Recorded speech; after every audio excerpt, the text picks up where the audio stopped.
가지고 자기를 바울은 끝까지 사도라고 말을 하는 거죠.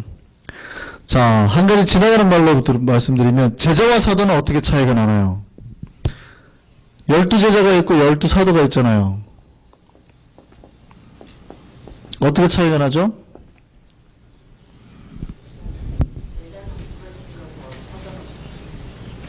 그렇죠. 제자와 사도가 어떻게 구별을 할 수 있나요? 다른 사람인가요? 12제자와 12사도가 다른 사람인가요? 같은 사람이죠. 근데 언제 12제자라 부르고 언제 12사도라 불러요?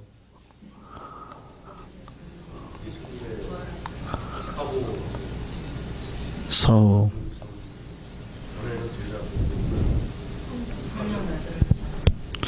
예수께서 보내시고 난 뒤로, 파송하고 난 뒤로, 그러니까 예수님 밑에, 원래는 그렇게 해석 안 하는 신학자들도 있습니다. 구분할 수 없다 그렇게 보는 경우도 있지만 일반적으로 쉽게 해석을 할 때 예수님의 훈련생일 때는 제자, 예수님으로 파송받아서 사역을 할 때 보냄을 받은 부분은 사도, 이렇게 구분하는 거죠.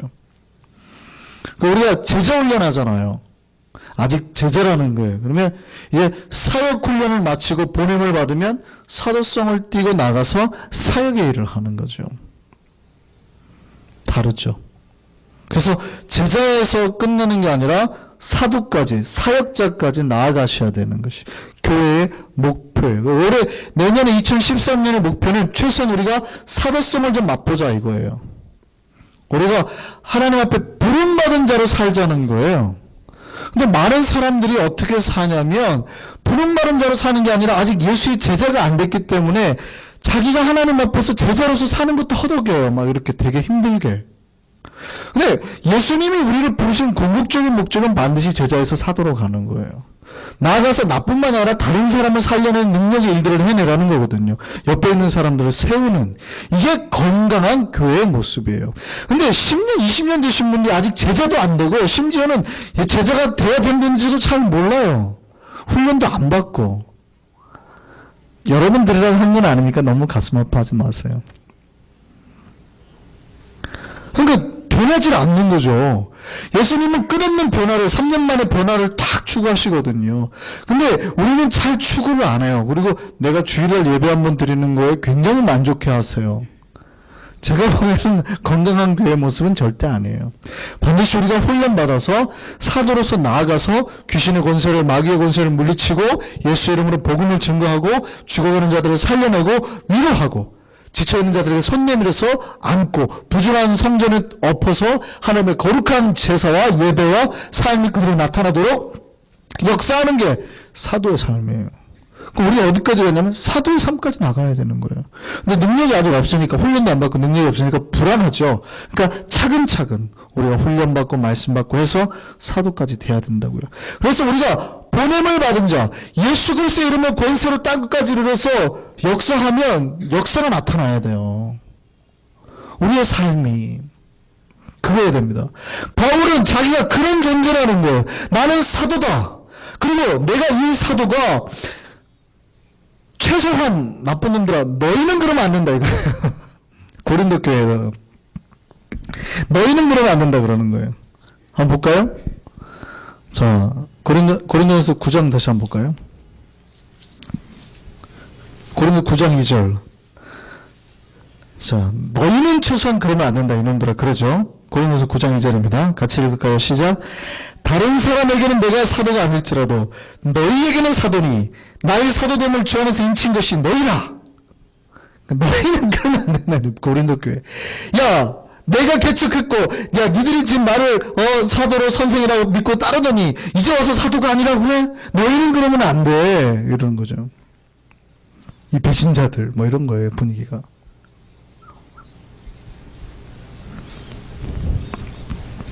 네.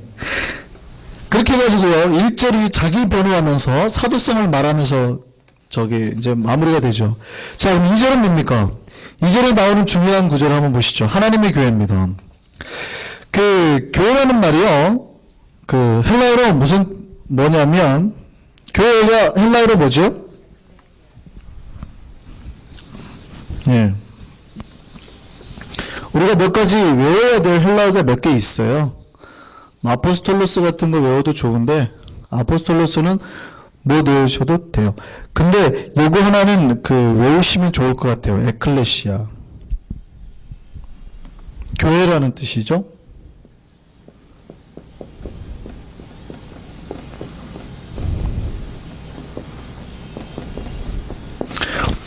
에클레시아입니다. 교회라는 뜻인데 에클레시아의 뜻이 뭐예요? 에클레시아라는 뜻이 헬라어의 뜻이 이런 거예요. 여기가 세상이에요. 세상에 사는 사람들 중에서 한 명 한 명 뽑아내는 거예요. 세상으로부터 부름을 받은 사람들. 그죠? 세상으로부터 여기는 별로 중요하지 않지만 부름을 받은 사람들.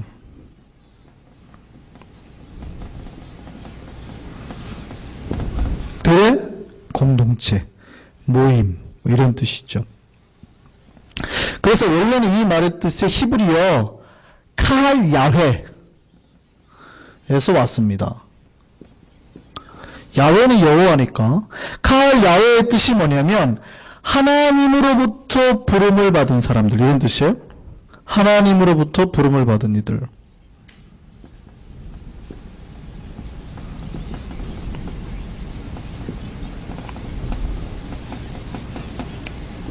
근데 여기서 왔어요. 근데 여기 70인역에서 70인역 기억하시죠?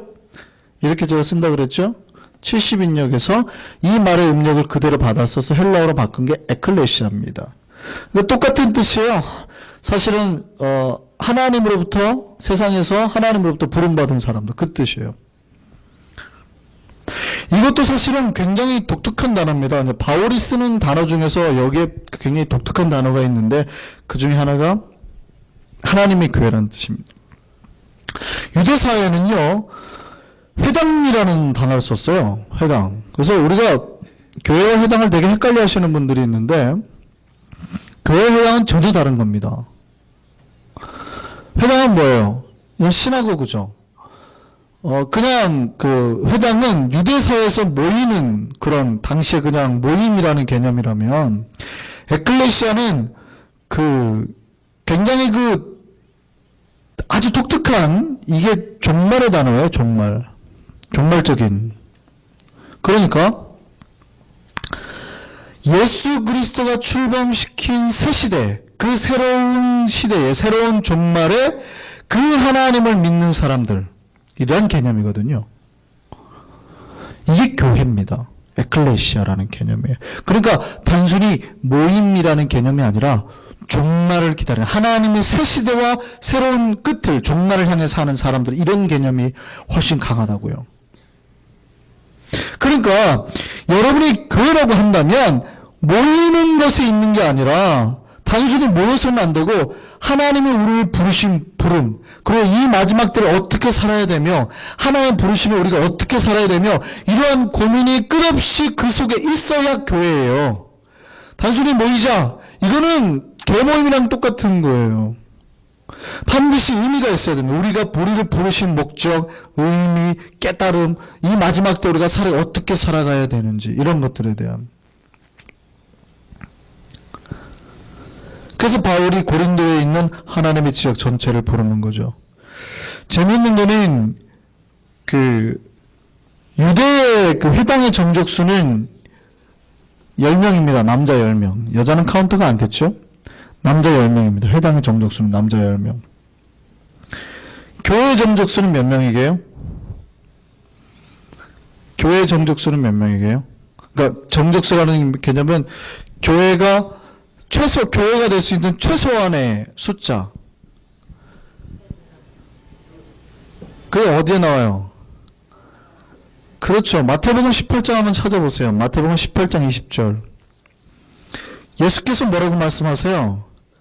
이게요. 그래서 이 유대교가 될 수 없는 거예요. 저는 이 한우카 가르치는 크리스마스 때 한우카 가르치는 유대인들 정말 싫습니다.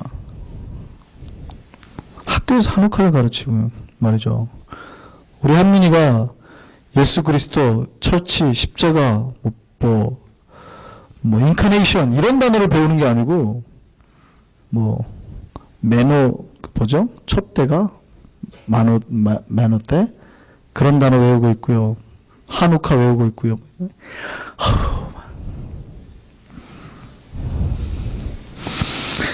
교회가 이 회당과 비교가 안 되는 거예요. 예수께서 부활의 그 모든 공동체 그 개념을 확 늘려놨어요. 그들은 10명이 돼야 비로소 모임으로서 인정받지만 우리는 그렇지 않다고요. 마태복음 18장 20절입니다. 시작. 뭐라고요? 두세 사람이 내 이름으로 모인 곳에는 나도 그들 중에 있느니라. 이게 교회가 시작되는 메시지예요. 그 증거에 되는 메시지. 그러니까 예수께서 2명만 있어도 교회에서 인정하고 내가 그들과 함께 있다는 거예요. 왜냐하면 그들과 함께 있다는 얘기는 뭐예요? 내가 그들의 머리라는 뜻이거든요. 교회 머리는 누구시니까? 예수 그리스도니까.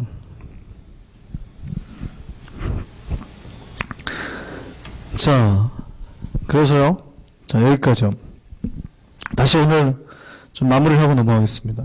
아직 다 사실은 3절까지 안 끝났는데 바울은 고린도 교회에 편지를 씁니다. 편지를 쓰는 이유가 고린도 교회를 새롭게 바로잡기 위해서 편지를 씁니다. 그래서 자기의 사도성을 변호하면서 그 사도성을 가지고 그들에게 뭘 가르치기로 했냐면 바른 하나님의 교회의 모습을 가르치기로 원했어요. 너희가 진정한 하나님의 교회 모습을 찾아라. 예수 그리스도가 원하는 교회 모습을 회복해라. 너희는 하나님으로부터 부름을 받은 백성이다. 그 뜻이거든요. 바울의 간절한 소망이 담겨 있는 겁니다.